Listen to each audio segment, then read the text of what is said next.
Hey Raptors fan, subscribe to the channel and leave a like so you can receive more news about our beloved Raptors. The Toronto Raptors have a decision to make on Davion Mitchell. The 25-year-old is entering the final year of his rookie contract and Toronto has until October 21st at 6 p.m. Eastern Time to decide on whether or not to offer Mitchell a contract extension.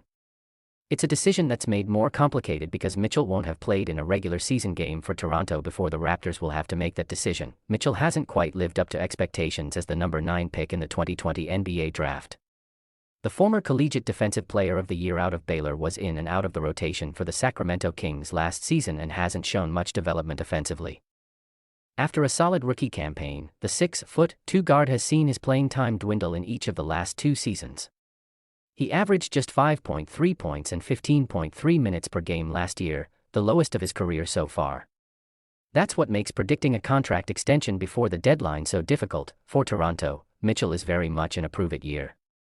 He'll get plenty of opportunity as the team's backup point guard, but the addition of Jamal Shead in this year's draft gives the Raptors another depth guard behind Emmanuel Quickley and leaves Toronto with options.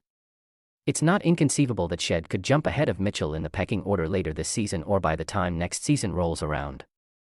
For Mitchell, any contract offer from Toronto at this point would be pretty low. For comparison, Peyton Pritchard inked a 4-year, $30 million deal before last season despite being in and out of the rotation for the Boston Celtics in 2022-23. Zeke Naji inked a similarly priced 4-year, $32 million deal with the Denver Nuggets in a similar situation to Mitchell last summer. A similar contract would pay Mitchell roughly $7.50 to $8 million per season to stay with the Raptors moving forward. Those numbers aren't huge, but considering what the market looked like this summer due to the league's new collective bargaining agreement, Mitchell might want to consider a deal like that if it comes his way. Precious Achiuwa, for example, was limited to a 1-year deal worth $6 million with the New York Knicks after he was unable to come to terms on an extension with Toronto last summer. Gary Trent Jr.'s situation was even more alarming as the 13.7 point per game scorer was forced to ink a veteran minimum deal with the Milwaukee Bucks in order to re-establish his market next summer. If the two sides can't agree to a deal, Mitchell will play out next season before heading into what will likely be restricted free agency next summer. Toronto can offer him a qualifying offer next summer to keep his rights and maintain the ability to match any contract offer that comes his way. It's probably safe to bet on the Raptors not coming to terms with Mitchell on an extension before the season.